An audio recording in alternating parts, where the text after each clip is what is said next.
Hi again.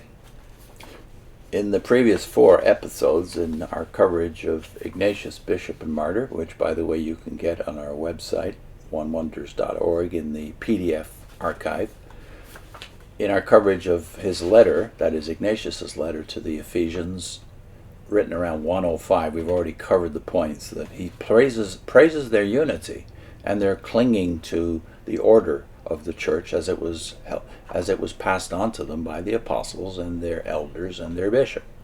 So he doesn't seem to see any serious apostasy developing. The unity is praised, but also their resistance to heresy.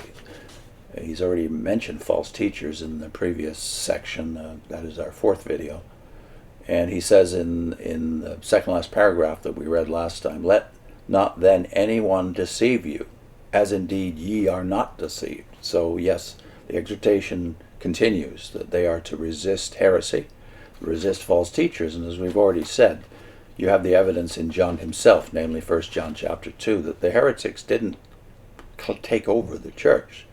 They were, according to John, 1 John chapter 2, they were marked by their willingness to separate from the brothers, hence the emphasis upon love of the brethren that's in the epistles of John and in the Gospel of John. Love of the brethren, loyalty to the local church, is what will keep the unity.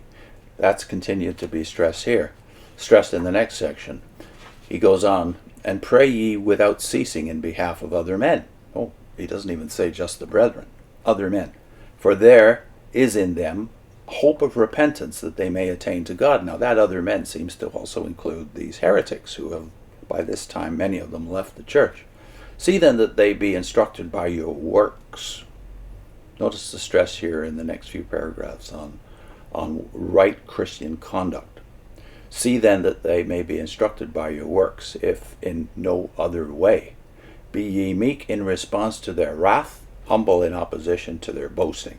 To their blasphemies return your prayers. In contrast to their error, be ye steadfast in the faith. And for their cruelty manifest your gentleness."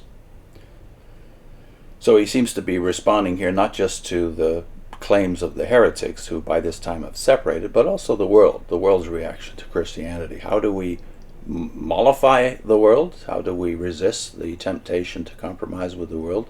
He goes on, "Manifest your gentleness, be ye steadfast in the faith, and for their cruelty manifest your gentleness. While we take care not to imitate their conduct, let us be found their brethren in all true kindness, and let us seek to be followers of the Lord, who ever more unjustly treated, more destitute, more condemned, that so no plant of the devil may be found in you, but ye may remain in all holiness and sobriety in Jesus Christ, both with respect to the flesh and the spirits."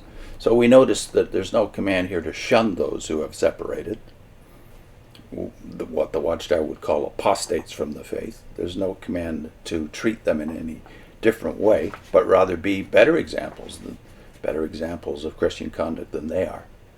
He goes on, "The last times are come upon us." That's also like the words of 1 John, isn't it? "Let us therefore be of reverent spirit, and fear the long-suffering of God, that it tend not to our condemnation. For let us either stand in awe of the wrath to come, or show regard for the grace which is at present displayed, one of two things.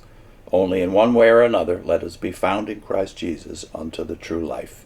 Apart from him let nothing attract you, for whom I bear about these bonds, these spiritual jewels," by which he's talking about the confines of the whatever form of bondage he's subject to every day as a prisoner of the Romans as they take him on to Rome to be executed, to be martyred.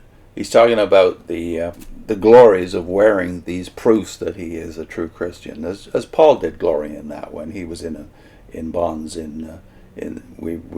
We see how he reacted to that in the letter to the Philippians, for instance. That he thought it was a sign of God's blessing rather than a curse upon him, as he might have thought as a Jew.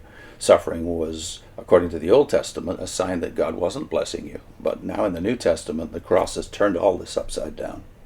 So he says, these spiritual jewels, things hanging around his wrist, by which may I arise through your prayers of which I entreat may always be a partaker, that I may be found in the lot of the Christians of Ephesus, who have always been of the same mind with the apostles, through the power of Jesus Christ. Note, there's no discontinuity with what the apostles did.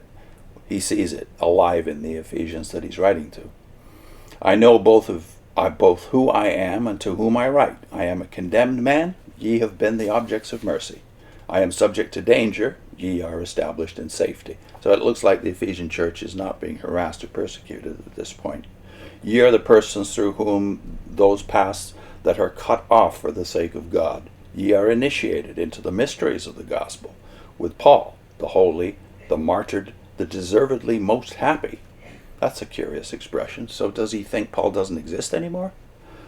The deservedly most happy, the martyred, at whose feet may I be found when I shall attain to God. He expresses his delight in going to his death so that he may join the saints, who in all his epistles, that is, Paul in all his epistles makes mention of you in Christ Jesus. Take heed then, often to come together, to give thanks to God and show forth his praise. For when ye assemble frequently in the same place, the powers of Satan are destroyed, and the destruction at which he aims is prevented by the unity of your faith. Nothing is more precious than peace, by which all war, both in heaven and earth, is brought to an end. So again, he sees the unity, their present unity, is being preserved by their meeting together frequently, especially with their elders and bishop present. None of these things is hid from you, if ye perfectly possess that faith and love towards whom?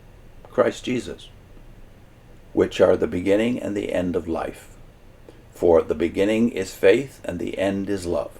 Now these two, being inseparably connected together, are of God, while all other things which are requisite for a holy life follow after them.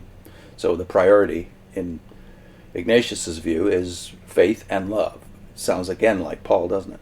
No man truly making a profession of faith sinneth, nor does he that possesses love hate any one. The tree is made manifest by its fruit. So those that profess themselves to be Christians shall be recognized by their conduct. For there is not now a demand for mere profession, but that a man be found continuing in the power of faith to the end. So notice no mention of preaching here.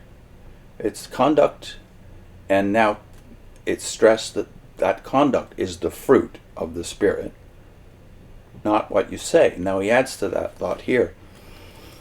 It is better for a man to be silent and be a Christian than to talk and not be one. It's good to teach, if he who speaks also acts. And I remember James has made this point in James chapter 3, that not many of you should be teachers, brothers, because the teacher brings upon himself an extra judgment. It's good to teach if he who speaks also acts, so not prohibiting teaching, but not encouraging it either. There is then one teacher, capital T, and we know who he is, who spake, and it was done, while even those things which he did in silence are worthy of the Father. He who possesses the word of Jesus is truly able to hear even his very silence, that he may be perfect, may both act as he speaks and be recognized by his silence. There is nothing which is hid from God, but our very secrets are near to him. Let us therefore do all things as those who have him dwelling in us, that we may be his temples, and he may be in us as our God, which indeed he is, and will manifest himself before our faces. Wherefore we justly love him. See, the love here is towards the Father and the Son. And when he has to talk about love, as he did in the second last paragraph, it's love towards Christ Jesus, which are the beginning and the end of life. Notice the stress on what we would now call orthopraxy, that is right conduct, right life, in contradistinction from or to orthodoxy, right teaching. Now he has stressed orthodoxy, that is the need to resist heresy, in the previous section, but here the stress is on conduct. It's certainly not upon profession of faith. It's on faithfulness, as expressed through the way you live, the fruits of the Spirit. I'll put in a link to Did Paul tell Christians to preach? Because one of the shocks I got leaving the Watchtower was there's not a single mention of preaching in the 13 epistles of Paul, except a command to Timothy, who actually is a preacher. That is a teacher and preacher in the church, a pastor in the church, as we would call them today. To Timothy, yes, preach the word urgently, but he never says that to the congregations. So we've done a video on this, and it's part of a booklet that we produced that's now on onewonders.org in the PDF archive. And that booklet is about door-to-door preaching. Did the apostles and the early Christians go door-to-door or house to house? And I also put a link on to the playlist, which by now is quite extensive. It's just a door-to-door playlist with that series of videos based on that booklet, but also several others. See you soon.